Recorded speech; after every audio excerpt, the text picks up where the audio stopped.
ইলম বলতে আমরা কি বুঝি? কোরআন সুন্নাহর এই বিষয়গুলা, এগুলা উঠিয়ে নিয়ে যাওয়া হবে, ইলম উঠায় নিয়ে যাওয়া হবে। এখন প্রশ্ন হতে পারে, তাহলে কি কোরআনের লেখাগুলো চলে যাবে, হাদিসের লেখাগুলো কি চলে যাবে নাকি কোরআনের পাতাগুলো সাদা হয়ে যাবে, নাকি হাদিসের পাতাগুলো সাদা হয়ে যাবে? আল্লাহ তাআলা মূলত এইভাবে ইলম উঠায় নেন না। নবীজি সাল্লাল্লাহু আলাইহি ওয়াসাল্লাম আর হাদিসের মধ্যে বলেন, আল্লাহ তাআলা তার বান্দার অন্তর থেকে ইলম উঠায় নিয়ে যান না। তবে ইলম উঠায় নেন কেমনে? বলে আলেমের মৃত্যুর মাধ্যমে আল্লাহ তাআলা ইলম উঠায় নিয়ে যায়। এজন্য পৃথিবীর মধ্যে যখন মুহাক্কিক উলামা ইকরামের ইন্তেকাল হতে থাকে, আস্তে আস্তে তাদের মাধ্যমে ইলম উঠা যায়। কাগজে কলমে ইলম এক জিনিস, আর এই ইলম অনুধাবন করা আলেম আর এক জিনিস। এজন্য বলা হয় মাউতুল আলেম কামাউতিল আলম। আলেমের মৃত্যু যেন আলমের মৃত্যুর মতো। একজন আলেমের মৃত্যু মানে কেমন যেন পৃথিবীর মৃত্যু সংগঠিত হয়ে যাচ্ছে। এজন্য সম্প্রতি সময় আমরা দেখেছি, বিশেষ করে 2000 সালের পর থেকে নিয়ে এই 24-25 বছর বাংলাদেশের শীর্ষস্থানীয় উলামা ইকরাম একেবারে অতি অল্প সময়ের মধ্যে ধীরে ধীরে আমাদের থেকে বিদায় নিয়েছে। এজন্য যেই সমস্ত মুরব্বী উলামা ইকরাম বেঁচে আছে, আমাদেরকে তাদের কদর করা দরকার, তাদের মূল্যায়ন করা দরকার। সাথে সাথে আগামী প্রজন্ম যেন ইলম শূন্য না হয়ে যায়, আমাদের আগামী প্রজন্মকে দ্বীন শেখানোর দরকার।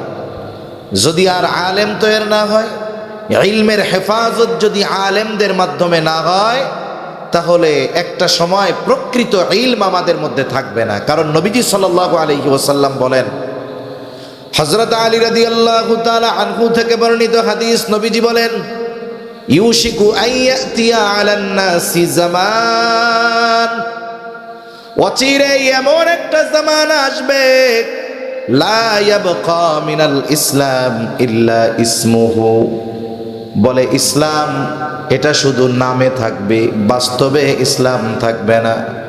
ওয়ালা ইয়াবকা মিনাল কুরআন ইল্লা রাসমুহু, কোরআন শুধু লেখায় থাকবে, বাস্তবে থাকবে না। আজকের জামানার অবস্থাটাও মোটামুটি এইরকম।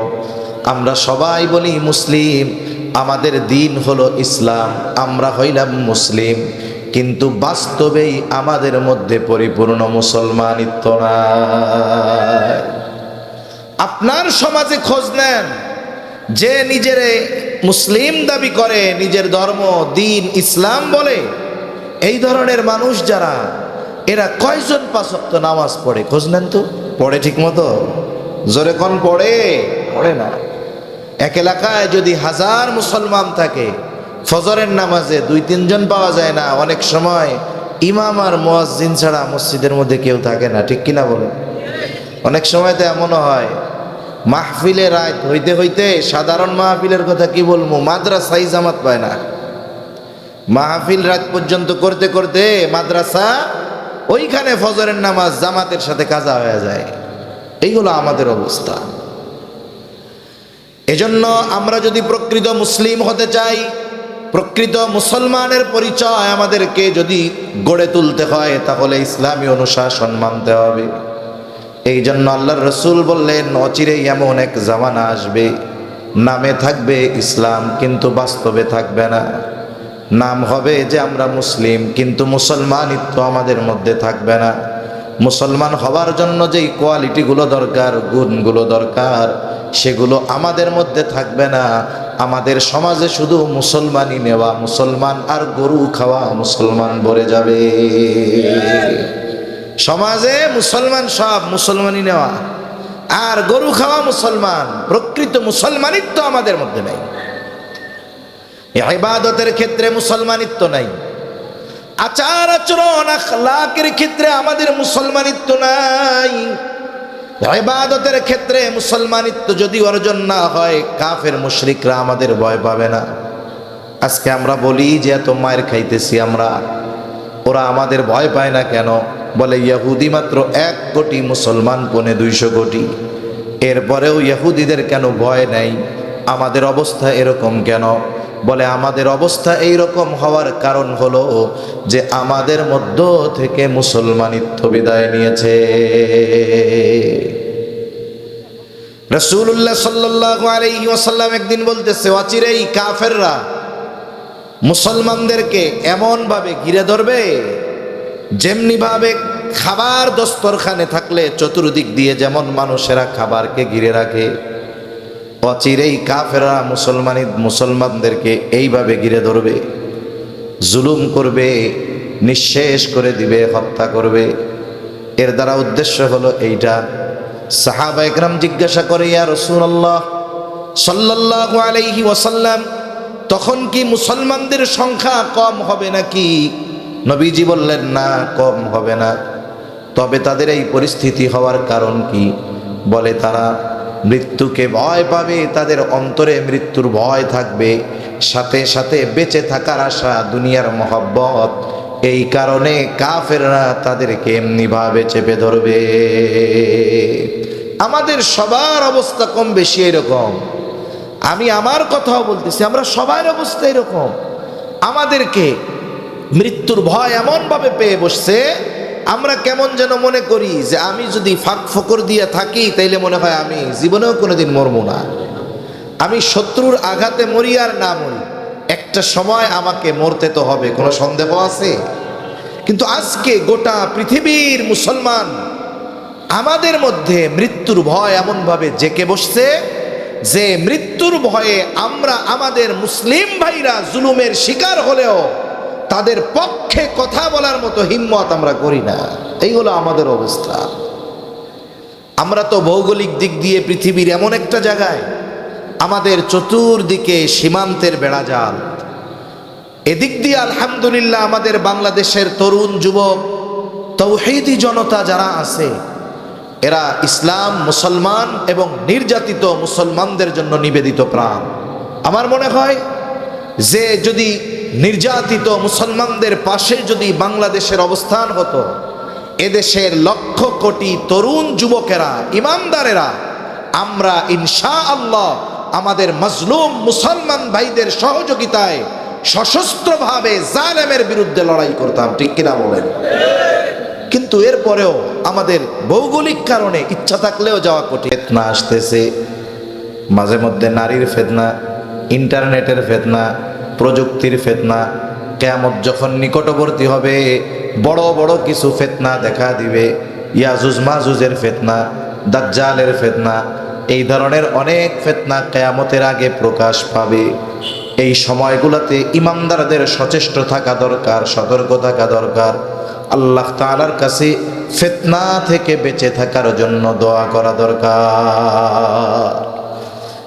কিয়ামতের আগে সবচেয়ে বড় ফিতনা হবে দাজ্জালের ফিতনা। দাজ্জালের ফিতনা হবে সবচেয়ে বড় ফিতনা। আজকে আধুনিক প্রযুক্তি আস্তে আস্তে দাজ্জালের আগমনকে স্বাভাবিকরণ করার অপচেষ্টা করতেছে। এই যে ইহুদিরা মসজিদুল আকসা ভেঙে দিতে চায়, মসজিদুল আকসার যেই পুরাতন যেই মসজিদ, এটা ভেঙে তারা থার্ড টেম্পল, তৃতীয় মন্দির, উপাসনালয় নির্মাণ করতে চায়। তাদের বিশ্বাস হলো এই উপাসনালয় নির্মাণের পরে তাদের ত্রাণকর্তা মাসিহে দাজ্জালের আগমন ঘটবে। তারা তাদের ত্রাণকর্তা হিসাবে ভাবে দাজ্জালকে। দাজ্জালের আগমনের মাধ্যমে গোটা পৃথিবীর উপরে তাদের কর্তৃত্ব প্রতিষ্ঠিত হবে। দাজ্জাল আসবে, আল্লাহ রসুল সাল্লাল্লাহু আলাইহি ওয়াসাল্লামের হাদিস, আসবে দাজ্জাল। কিন্তু আসার আগে একটা ক্ষেত্র, একটা প্রেক্ষাপট এই ইহুদিরা পৃথিবীর মধ্যে তৈরি করার অপচেষ্টা করতেছে। আজকে প্রযুক্তির যত উন্নতি, এগুলো দাজ্জাল আগমনের প্রেক্ষাপট তৈরির অন্যতম মাধ্যম। এখন আপনারা বলতে পারেন যে হুজুর, তাইলে কি এই প্রযুক্তিগুলা থেকে আমরা দূরে সরে থাকবো? বলে না, আপনি যদি শত্রু সম্পর্কে না জানেন তাইলে শত্রু চিনবেন কেমনে, শত্রুর মোকাবেলা করবেন কেমনে? এজন্য আমাকে আপনাকে কিছু বিষয় জানতে হবে, কিন্তু ওই বিষয়গুলার ফাঁদে পা দেওয়া যাবে। বিষ খাইলে মানুষ মরে যায়। আপনি যদি বিষের সম্পর্কে না জানেন তাইলে ওই বিষ খাওয়ার মতো ভুল আমার আপনার মাধ্যমেও হয়ে যেতে পারে। ঠিক কিনা বলেন? এজন্য প্রযুক্তির ব্যবহার করবেন, কিন্তু প্রযুক্তির ফাঁদে যদি কেউ পড়ে যায় তাহলে জীবন নিঃশেষ হয়ে যাবে। আমরা অনেক সময় দেখি অনেকে ফেসবুক, ইন্টারনেট, মোবাইলে গেমস এইসবের ফাঁদে পড়ে জীবনটাকে শেষ করে ফেলে। হয় কি হয় না? কত ধরনের অকারেন্স হয়, কত ধরনের অপরাধ হয়। এক সময় একটা গেমসও বাইরে হয়েছিল, ব্লু ওয়েল না কি নাম। এই গেমস খেলতে খেলতে নাকি আত্মহত্যা করে ফেলতো। তাহলে চিন্তা করেন, এটা আমি আপনি জানি, এজন্য আমি আপনি সতর্ক, আমার অধীনস্থদের সতর্ক করতে পারবো, কিন্তু এর ক্ষতি যদি আমি না জানতাম এই ফাঁদে হয়তো আমি আপনি পড়ে যেতে পারতাম। এজন্য প্রযুক্তির ব্যবহারেরও মাত্রা আছে। অধিক যদি ব্যবহারের মধ্যে জড়ায়া যায় এটা আমার আপনার জন্য ধ্বংসের কারণ হয়ে যেতে পারে। এরপরে নবীজি বলেন ওয়ায়াকসুরাল হারজ, হারজ বেড়ে যাবে। হারজ মানে কি? নবীজিকে জিজ্ঞাসা করা হলো হারজ কি? নবীজি সাল্লাল্লাহু আলাইহি ওয়াসাল্লাম বলেন হত্যা বেড়ে যাবে, হত্যা। কিয়ামতের আগে বিনা কারণে হত্যা বেড়ে যাবে। রাসূলুল্লাহ সাল্লাল্লাহু আলাইহি ওয়াসাল্লাম জানায় দেন এমন অবস্থা হবে, একজন মানুষকে হত্যা করা হবে কিন্তু লোকটা জানবে না কেন আমাকে হত্যা করা হলো। আবার যে হত্যা করবে সেও জানবে না আমি কেন এই ব্যক্তিকে হত্যা করলাম। মানে একজনে মেরে ফেলাবে আর ওই লোক জানবে না যে আমারে কেন মারলো। আবার যে মারছে সেও জানবে না যে আমি কোন কারণে এই লোকটারে মারলাম। তার মানে অন্যায়ভাবে বিচার বহির্ভূত হত্যা বেড়ে যাবে। আজকে গোটা দুনিয়ার দিকে খেয়াল করেন, বিশেষ করে নিরস্ত্র মজলুম মুসলমানদের উপরে যেই নির্বিচারে গণহত্যা গাজায় চলেছে, অর্ধ লক্ষের উপরে মুসলমান, শিশু, নারী, বৃদ্ধ, নিরস্ত্র মানুষদের হত্যা করা হয়েছে যুদ্ধের নামে, নাউজুবিল্লাহ। অথচ যুদ্ধ হবে তো সেনাবাহিনী আর সেনাবাহিনীর মধ্যে। এক দেশের সেনা অপর দেশের সেনাদের সাথে যুদ্ধ হবে, আন্তর্জাতিক যুদ্ধ আইন যেটা, এখানেও অন্যায়ভাবে কাউকে হত্যা করার নির্দেশনা নাই, নিষেধ আছে। নিরস্ত্র নিরহ সাধারণ মানুষের উপরে বোমা হামলা চালানো, গুলি চালানো এটা আন্তর্জাতিকভাবে নিষিদ্ধ। আর এই আন্তর্জাতিকভাবে এটা নিষিদ্ধ হওয়ার আগে রাসূলুল্লাহ সাল্লাল্লাহু আলাইহি ওয়াসাল্লাম যুদ্ধের নিয়ম কানুনের কথা জানায় দিয়েছেন। নবীজি সাল্লাল্লাহু আলাইহি ওয়াসাল্লাম যখন কোথাও সেনাবাহিনী পাঠাইতেন, সেনাবাহিনী পাঠানোর সময় নবীজি তাদেরকে নির্দেশনা দিতেন যে খবরদার চলার পথে রাস্তায় কোনো গাছ কাটবা না, কোনো ফসল নষ্ট করবা না, কোনো জীবজন্তু নিরহ প্রাণী হত্যা করবা না, নারীদের হত্যা করবা না, শিশুদের হত্যা করবা না, বৃদ্ধদের হত্যা করবা না, নিরস্ত্র মানুষকে উপরে আক্রমণ করবা না। যুদ্ধের ময়দানে যাদের সাথে যুদ্ধ হবে, লড়াই হবে, প্রতিপক্ষের কেউ যদি তোমাদের অস্ত্রের আঘাতে মারা যায় খবরদার তার লাশটাকে তোমরা বিকৃত করবা না। নবীজি সাল্লাল্লাহু আলাইহি ওয়াসাল্লাম ১৫০০ বছর আগে যুদ্ধ আইন জানায় দিয়েছেন। অথচ এই যে গাজার মধ্যে হাজার হাজার শিশুদেরকে হত্যা করা হলো, নারীদের হত্যা করা হলো, নিরস্ত্র মানুষদের হত্যা করা হলো, গোটা পৃথিবীর মানবাধিকার সংগঠনগুলা থেকে উল্লেখযোগ্য কোনো প্রতিবাদ আমাদের চোখে পড়ে না। কেন? আমরা মুসলমান, এই জন্য। এরপরে দেখেন আমাদের পার্শ্ববর্তী দেশে কি শুরু হয়েছে। কাশ্মীরের পেহেলগাঁও, ওই জায়গায় দর্শনার্থীরা গেছে, একদল সশস্ত্র মানুষ তাদেরকে হত্যা করে ফেলছে, সন্ত্রাসীরা তাদের হত্যা করেছে। আচ্ছা, হত্যা কে করলো, কারা করলো, কেন করলো, বিস্তারিত সব তদন্ত হওয়ার আগেই দোষ চাপায়া দেওয়া হলো মুসলমানদের উপরে। বলা হলো যে ধর্মীয় পরিচয় জিজ্ঞাসা করে করে হত্যা করছে, মুসলিম হইলে মারে নাই, হিন্দু হইলে মারছে। অথচ এক প্রতিবেদনে দেখলাম মারা গেছে ২৬ জন, এর মধ্যে ১৫ জন হলো মুসলমান, এর মধ্যে ১৫ জন মুসলমান। তাইলে ধর্মীয় পরিচয় জিজ্ঞাসা করে করে হত্যা করছে, এটা হলো তাদের বানোয়াট মিথ্যা একটা কথা, মুসলমানদের উপরে এই হত্যাযজ্ঞ চাপিয়ে দেওয়ার অপচেষ্টা। এরপরেও যদি কেউ অন্যায়ভাবে হত্যা করে এর সমর্থন পৃথিবীর কেউ দিবে না, ইসলামও দেয় না, কোনো মুসলমান এটা সমর্থন করে না। আপনারা বের করেন অপরাধ করেছে কে, কারণ অপরাধ যে করেছে দায় তার। অপরাধীর অপরাধের কারণে গোটা মুসলিম জাতির উপরে এই দায় চাপানো, এটা নিঃসন্দেহে বড় জুলুম, ঠিক কিনা বলেন? মূলত তারা তো মুসলমানদেরকে নিঃশেষ করতে চায়, এজন্য সুযোগ পাইলেই মুসলমানদের উপরে দোষটা পায়। এরপরে কি শুরু হইল? আইন হবে, আইন আছে যেহেতু তদন্ত সাপেক্ষে অপরাধীদের বিচার হবে। আজকেও আমি 5টা খবর হবে, কমপক্ষে 5টা ভারতের।